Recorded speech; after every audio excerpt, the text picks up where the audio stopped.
ఈరోజు మన వీడియోలో జామకాయ తింటే ఎలాంటి ఉపయోగాలు ఉన్నాయో తెలుసుకుందాం. హాయ్ ఫ్రెండ్స్, ఎలా ఉన్నారు? బాగున్నారా? నేను బాగున్నాను. మీరు కూడా బాగుండాలని నేను కోరుకుంటున్నాను. నేను ఓంకారం ఫౌండేషన్, ఓంకారం ఆయుర్వేదం నుండి మాట్లాడుతున్నాను. నా పేరు సంధ్య. ఈరోజు మన గురువు గారు జామకాయ తినడం వల్ల ఎలాంటి ఆరోగ్య చిట్కాలో నాకు తెలియజేశారు. అవి మీ వీడియో ద్వారా నీకు చెప్తాను. జామకాయ తినడం వల్ల కీళ్ళ నొప్పులు ఉండవు మరియు ఎసిడిటీ ఉన్నవారు జామ పండును రోజుకు ఒకసారి తీసుకుంటే మంచిది. కడుపులో ఉబ్బరం, కడుపులో మంట నుండి కూడా ఉపశమనం పొందేలా చేస్తుంది.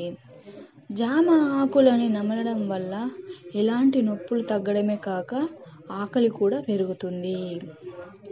మరియు జామకాయ క్యాన్సర్ నివారిణి, శక్తివంతమైన యాంటీ ఆక్సిడెంట్గా ఉపయోగపడుతుంది.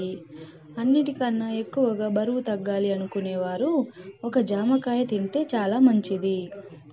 ఈ వీడియో కనుక మీకు నచ్చినట్లయితే లైక్ చేయండి, షేర్ చేయండి, సబ్స్క్రైబ్ చేసుకోండి. Thank you.